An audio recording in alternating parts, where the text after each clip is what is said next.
सरस्वती शिशु विद्या मंदिर रे कौन अच्छी शिशु बाटिका अच्छी शिशु बाटिका कौन कहुच्छी शिशु प्रारंभ एवं शिशु बोध मु शिशु मंदिर गुरुजी थी तो मोर बेसी मन अच्छी एणुक ए व्यवस्थाटा शिशु बाटिका जोटा ये भी लागू होम ओडिशा रे सरकारी स्तर में प्राथमिक स्तर में अंगनवाड़ी रे शिशु बाटिकार 1 2 अच्छी एवं 3 जोटा सेटा प्राथमिक विद्यालय 3 अच्छी आगामी दिन में से दीदी तो जानी कहते से आमको ये प्राथमिक विद्यालय में मिसई देवे आ शिशु बाटिका आम मिसबू शिशु बाटिका 1 2 3 पर्यंत दायित्व रहीपर जाकि क्लास 1 क्लास 2 क्लास 3 एमती कंटिन्यू होकरी जो नुआ पॉलिसी आसी एजुकेशन पॉलिसी नूतन जातीय शिक्षा नीति 2020 +5 +3 +4 ये जो पैटर्न रे आमको आगामी दिन में आम पिला पाठ पढ़ेबार ये सिस्टम रे आम जो जाऊँगी ता निश्चित भाव में आगामी दिन में आम से सिस्टम रे अंगनवाड़ी निश्चित भाव में मु भावुची तो भाग्य उज्जवल हम तो जहाँ भी हो ये आरंभ होती आम बोधे ये कौटी गोटे कार्यक्रम होता गंड मुंडा बड़गड़ रे ये कार्यक्रम होता आम आसीलु आमर कौन से कार्यक्रम थिला शिशु नाम लेखा ना कौन खड़ी छुआ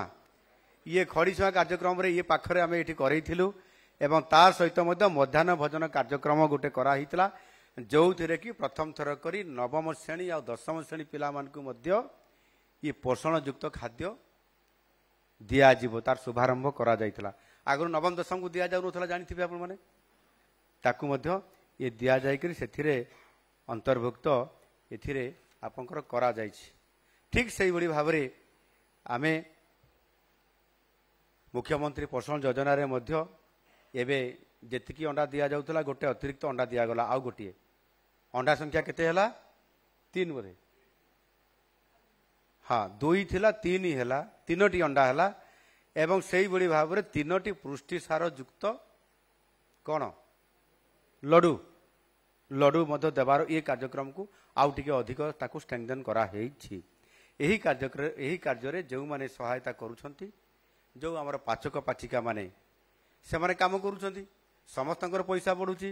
पाचक पाचिका माने भी आसिक दाबी करले मुख्यमंत्री पाखरे आमे तो एते काम करूछु एबे नुआ काम करिवु अंडा गुटे 2टा जगह 3टार रोषेई करिवु अधिक परिश्रम आमे ठीक से भाई भाव में लडू रे आमे बांटिबा ये सब काम करिबारे आमर भी दरमा बा आमर पारिश्रमिक बढ़ाई दि जाऊ बोली से दाबी करले 2000 टंका से पाउतले समान को मध्य 3000 टंका को एबे तांकर भी वृद्धि करा जाइछि अर्थात धीरे धीरे ये सबू कथा को फोकस करा जाउछि एवं ये विभाग रे किभଳି भाव में सबुठारु गुरु दायित्व रही एठी जोटा कि आमर तृणमूल स्तर ये काम को करई पारले ही आम आगु जाई परिबा एवं सेमानंकर संख्या केते सेमान को केते लोक पिला को आम दायित्व दउछंती कोन करूछंती ये डिटेल हिसाब रखिकरी काम करिबा पई प्रधानमंत्री जी निजे डिजिटल इंडिया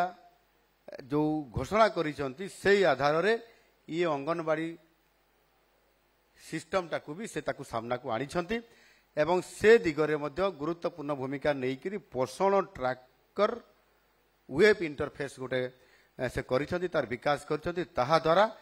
गोटे जो सब अंगनवाड़ी केन्द्र को डिजिटाइजेशन भितर अंतर्भुक्त करने द्वारा पोषण ट्रैक एप्लिकेशन माध्यम रे हेबा द्वारा धीरे धीरे समस्त कथा समर समस्या तार समाधान समस्त कथा इथिरे आपण माने निजे भी सेतिर एप्लिकेशन माध्यम रे जणई पारिबे तार प्रतिकार हेई पारिबो समाधान रास्ता बाहरी पारिबो यह अति गुरुत्वर सहित से विचार को नहीं छंती अति आनंदर कथा आज आम जोठी अछंती ये कार्यक्रम रे राज्य महिला और शिशु प्रतिष्ठान ये संस्था रे आमे सेठी जो उद्घाटन करलु प्रथम रे जाई कि 84 शଯ୍ୟା विशिष्ट एक नूतन हॉस्टेल सार उद्घाटन आज करा जाईछि एहा सहित गोटे लाइब्रेरी रो तार मॉडर्नाइजेशन करा गला ताकू मध्ये उद्घाटन करा गला अंगनवाड़ी ट्रेनिंग सेंटर गोटे आज तार नवीकरण होईछि ताकू मध्ये आमे आज उद्घाटन करलु मु बहुत खुशी हेबी एठी जो विभिन्न प्रकार ये कैंपस भितर जो बिल्डिंग अच्छी से 8टी जो आमर बिल्डिंग को 8टी ओडिशार महिषी महिला जो माने अछंती तांकरी नाम रे नामित आमे करिसंती आज मु घोषणा करा जीवो तो मु निश्चित भाव ताकू घोषणा मध्य करूची जोटा कॉन्फ्रेंस हॉल सेटा कोटा एटा ये कॉन्फ्रेंस हॉल रो नाम हेबो रमादेवी सम्मेलनी कक्ष किंतु आमर प्रमुख शासन सचिव ठू आरंभ करी डीसी मैडम ठू आरंभ करी आमर डीसीएम पर्यंत समस्ते कहते हॉल टाकू टिके छोट करदेवा टिके ना ओह बड़ करदेवा मन रखिंट बड़ करने कहते